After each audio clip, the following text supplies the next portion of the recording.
So President Trump had the president of South Africa. He joined him in the Oval Office and he obviously thought they were going to only discuss trade issues.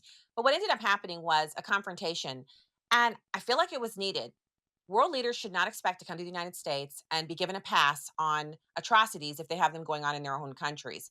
Diplomacy does not mean ignoring the bad behavior of other countries, especially when those other countries are getting aid from the United States. Now, President Trump suspended aid to South Africa over this issue and others. And so this is a little bit of the dust up, which made news all over the world, but was especially telling with news media in the United States, who unequivocally characterized it as bad behavior on the part of Trump. But here, take a look at this. So you denounced that type of language in the video that you saw? Oh yes, we've always done so.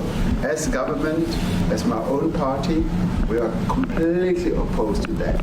We, in 1955, adopted a document which said South Africa belongs to all who live in it. But why wouldn't you arrest that man? That man said, kill the white farmers, kill the white farmers. And then he danced, and he's dancing, and it's kill the white farmers. I'm not sure, but I think if somebody got up in Parliament and started saying, kill a certain group of people, he would be arrested very quickly. That man is going all over South Africa, and that's not a small party. That was a stadium that holds 100,000 people, and I hardly saw an empty seat. That's a lot of people. That's a lot of representation. And those crosses, we have dead white people, dead white farmers, mostly. And you take a look at Australia. They're being inundated, and we're being inundated with people that want to get out. And their farm is valueless. It's valueless. And they just want to get out with their life. And this is a very serious situation. So this is a country that has a history of apartheid and violence, and there was racial segregation. I mean, there's a lot going on here. The Boers arrived there from Dutch parts of the world back in the 1600s, and so this has been an ongoing rift that they're now trying to figure out a way to heal.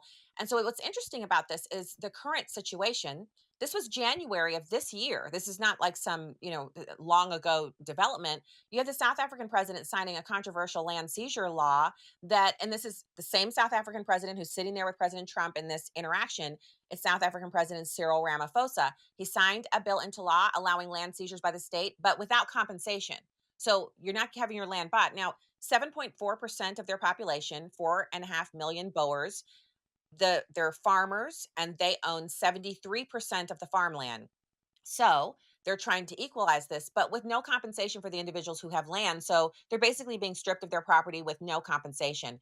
That's something they passed as legislation, and it has led to frustration and anger and violence against the white farmers. So the video that played just before this confrontation was of people inside of their parliament there in South Africa calling for the Boers to be killed, chanting death to the Boers, death to the white South Africans. And so this is a huge issue. He didn't have a good response because while he said he doesn't agree with violence, he certainly didn't say he was going to stop confiscating land and seizing it from white South Africans.